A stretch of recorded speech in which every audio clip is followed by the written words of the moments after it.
man bokkuma ci ñi jàpp ne président li mu def tournée économique la beneen bi également ñi yaakaar ne moom président ci boppam dafa compter ci tournée yi mu def ak investissement yi nga xam ne def na ko ci yenn gox yi te mu jot koo inauguré ñi jàpp ne président ci rationalité électorale la maanaam moom ni mu gis-gis bi mu am ci fan la ñuy jaar ba gagné élection ñi yaakaar ne moom moo ngi koy xaar ci tournée yi mu def dañoo desee xam tuuti stratégie bi nga xam ne moom le président Macky Sall di doxal ci wàllu élection ab président ngi nii bi mu jëlee réew mi élection yi ñu jot a jaar ak moom muy élection législative bu 2017 ak élection présidentielle bu 2019 li ñu gis mooy à la place d'une victoire politique victoire technique moom la am su ma nee victoire technique nag mooy victoire boo xam ne def koo jaar ci defar carte électorale boo xam ne ak fichier électoral boo xam ne dina ko permettre moom li nga xam ne jàpp na ne bu ko amee dina jàll premier tour dina jàll premier tour. donc man dama jàpp ne moom la mu defe woon c'était pas une tournée économique ni une tournée politique au contraire ginnaaw bi nga xam ne déjà ñaawlu nañu démarche bi parce que jàpp naa ne li ñu gis barki démb bokk na ci image yi nga xam ne bëggatuñ koo gis ci suñu réew parce que ay image la yoo xam ne dañ ko màggaale te bu doon loo xam ne neexuñu mooy ab président dem ci ab gox nit ñi fàq topp ko te ñu ëpp ci ñu ko fàq topp ko ñun biir nañu ne ñu ci ëpp dañ leen jox xaalis moo tax ñu ñëw fa loolu nag boo gisee muy am di sax ci suñu réew. da ngeen ko fekkee wala da ngeen jàpp. non mais ñun ay sénégalais lañ kenn umpalewul mobilisation électorale ni muy demee car la dañ lay jox transport gratuitement jox la sandwich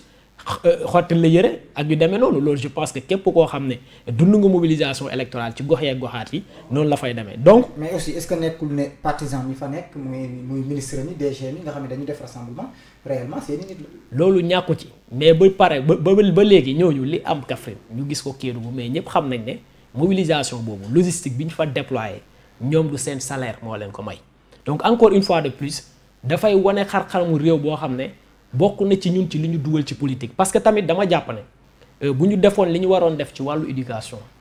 def ko ci wàllu koom-koom image yu mel nii nga xam ne daf ñuy fàttali ay réew yoo xam ne dictature moo fay dox ak pauvreté image yu mel noonu duñ ko amati bu loolu weesoo jàpp naa ne bokk na ci li ko tax a dem ci askan bi mooy mu rassurer ay partenaires am parce que événements yi fi jaar muy les événements du 8 mars du mois de mars li mu wone mooy moom nguuram ak fi nga xam ne fa la far muy Benno Bokk Yaakaar yegg nañ ci moment boo xam ne gouverner tuñu réew mi donc baax nañu def ay opération de communication yu mel nii ñu dem fexe ba askan bi génn topp leen pour que seeni partenaires étrangers yi nga xam ne mën naa wax ne bi ñu fi toogee ba léegi ñooñu rek la ñu may nopp ñooñu mën a jàpp ne kat ah waa ji kat ba léegi il a l'initiative bu loolu weesoo je pense que feeñ na léegi ci cadre doyen xam nga président de la république ci régime bi ñu nekk c'est quelqu'un boo xam ne kenn waru ko fekk ci xëccoo yu mel noonu mooy élection locale ba ci élection législative comme ni ko benn boroom xam-xam français waxee jamono bi nga xam ne ci la ñuy soppi constitution française en 58 mu ne le président est la clé de voûte des institutions nit la koo xam ne il doit être au-dessus de la mêlée mais un président de la république buy dem ci gox naan gox bii kat yaakaar naa ne dinaa ci am 100% je pense que kooku nekkatul un président de tous les sénégalais mais il reste un président d'un camp te ku xam élection locale aussi xam ne ce sont des élections qui sont un lieu de rendez-vous entre des leaderships locaux avec leur population c'est pas un rendez-vous avec le président de la République et les populations mais c'est un rendez-vous entre les leaderships locaux et ces populations-là et c'est pas sûr que le moment venu que hôpital bi ñu def fii def fale benn yoon ak yu demee noonu dina nekk ay critères wala ay indicateurs yoo xam ne nit ñi dinañ ci basé parce que wax élection locale wax proximité wax présence wax utilité sociale critères yooyu ci la population di basé wu pour xool ñoom ci seen commune ak seen département kan la ñu jàpp ne kat moom war na mën a jiite seen ay destinées ñuy wax ne aussi dugguleet ay élections locales jub si wala ay élections générales ñu gis njiitu réew mi dugg ci askan bi def ay tournées yi demee noonu waaye li mu wone par exemple en 2009 mooy tournée yooyu noonu amul impact bi nga xam ne moom la waroon am ci élection yi conséquence bi mooy ci ay gox yu bëri ñi nga xam ne ñoo fi nekkoon jamono jooju dañ koo perte te loolu mooy wax comme day confirmer li ma waxoon léegi loolu ñun gënuñu ko xam président de la république te boo xoolee ci biir tournée bi dige yi mu fa def ci wàllu emploi daf ñuy fàttali rek bourse sociale yi nga xam ne dige woon na ko te mu jotoon ci am une base de données de 300 000 bénéficiaires te ñu jotoon koo yokk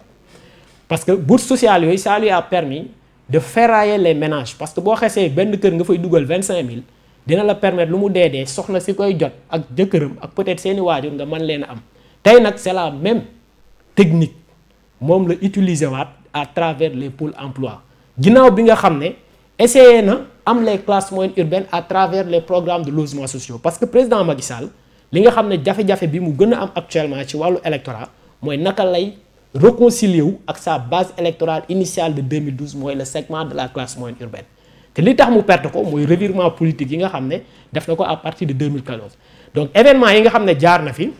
li mu wone mooy il n'a pas seulement un contentieux avec les classes moyennes urbaines parce que boo xoolee électorat am dafa wàcc ci classe ci communes yi kii maintenant il lui faut mu am benn programme boo xam ne day mën a jot ci ndaw ñi day mën a jotaat encore une fois de plus ñi nga xam ne ñoom ñu dëkk ci gox yeeg goxaate donc képp koo xam ne yaakaar nga ci dige yi mu defee ci wàllu emploi